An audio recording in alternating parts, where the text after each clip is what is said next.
Welcome to the second version of the Blender to Substance Painter LiveLink plugin and vice versa. I am Milad Kambari, and in this introduction to version number 2, I want to explain the new features I have added to this plugin.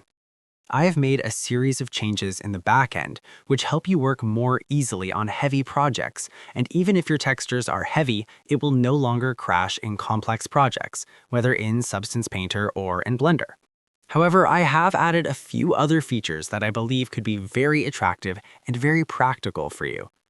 The first feature in version number 2 is one of the parameters I added, the transfer of rigged models to Substance Painter. This means if your model has a rig, like this model I have here, this rigged model will now be transferred to Substance Painter from now on, and there is no longer a need to apply your model's rig onto the model while maintaining the rig. You can transfer it to Substance. The second point, which has high usage, is that if your model has several materials, like the model we have here now, where several different materials are defined for it, there is no longer a need to send the models one by one and piece by piece into Substance Painter. You can send a comprehensive and complete model into Substance Painter with all the materials set on it and apply changes on them separately within Substance Painter and bring them back to Blender. For example, here in Blender, I want to transfer my model to Substance Painter to show you all these changes I mentioned. Look here. For this model I have, first I press the A key. As soon as we press the A key, I have added two parameters here. The first parameter is add active to Substance Painter. This one transfers the entire scene with all the details and parameters present in the scene to Substance Painter, though we might not want to transfer all models to Substance Painter and only want to transfer the model we have in mind. So come to the second button, Add Selected to Substance Painter. In the Add Selected to Substance Painter mode, when you select all your models, it automatically shows you and tells you which model and which button is better to press for transferring your model to Substance Painter. So I press the Add Selected to Substance Painter button. Here, a list is prepared for you of all the models that must be transferred to Substance Painter. This list helps so that our models no longer overlap, the materials do not overlap, and they're all separate and professional. Well, the model has been transferred. Now we just need to establish a connection. Here is Start LiveLink, and here it is connected, exactly like what happened in version number 1 of this plugin.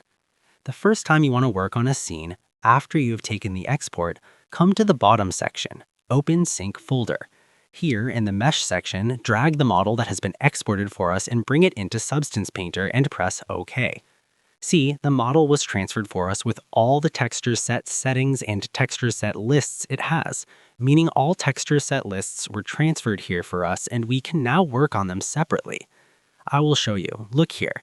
For example, if I take this and show you another rigged pose here and press Add Selected to Substance Painter, we can see the result again in Substance Painter. It shows the result to us instantly. Or I can go back to that previous pose I wanted to show you so you see that rigging is also being fully supported. Well, this is the previous pose. Now let me open a layer for Body 01, give it a material, for example, the color red. Now here I say Export all textures to Blender. Naturally, the whole thing is transferred to Blender and shown to us.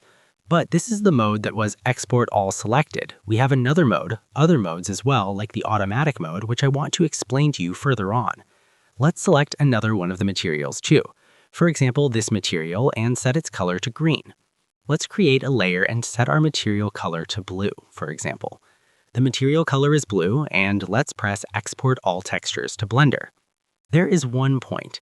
The first time you transfer your texture from Substance Painter to Blender, because Blender's cache is empty, it shows it to you in your render.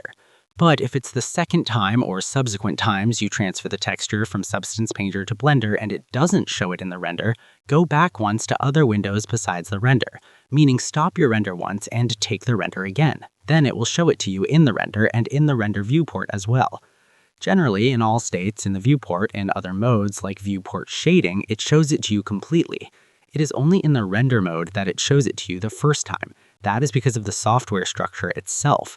It's the Blender software that caches once and you're forced to stop the render and go back again so that it shows you the changes completely. This is also done. Now let's work on this sword. Inside this same Substance Painter, I come to this sword. Certainly, you already know that when a model wants to come from Blender to Substance Painter, the model must be unwrapped. So this sword model is unwrapped and ready, and we want to perform a test on it. While the sword is selected, I hit Texture Set Settings and hit Bake Mesh Maps here. Well, I only want the sword, so I uncheck the rest of them and say only the sword, and I don't want position here. I don't want ID either. I don't want world space either. I want these items. Well, I don't want thickness either. I only want these parameters, so I hit Bake. After the bake is done, let's go back. In the layer section, for example, the color of this, let's also have the automatic mode on at the same time. In automatic mode, by default, this number might be 5 seconds, meaning it waits 5 seconds after your last change, and if it sees you had no further change, it then transfers the texture. This is for the work process to be light. If you want to do the work quickly, you can set this to 1 second. As soon as it makes changes and realizes, it waits 1 second, and if it sees no further changes been made, it actually transfers the changes for us. Well, let's see the changes here together. I'll set its color here, I'll select the sword mode, set its color to black, and we'll wait for a few moments. Oh, I hadn't put it on automatic mode. I wait for a few moments, for example, I'll make it a bit gray.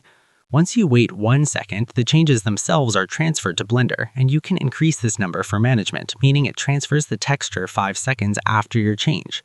Now I will put a red color here. For this red color I placed here, I'll add a mask, then add a generator, and curvature. We wait 1 second to see the change within Substance Painter in Blender on our model. So this is also from this new workflow system I implemented on the model and on this plugin. I hope these new changes are attractive and practical for you.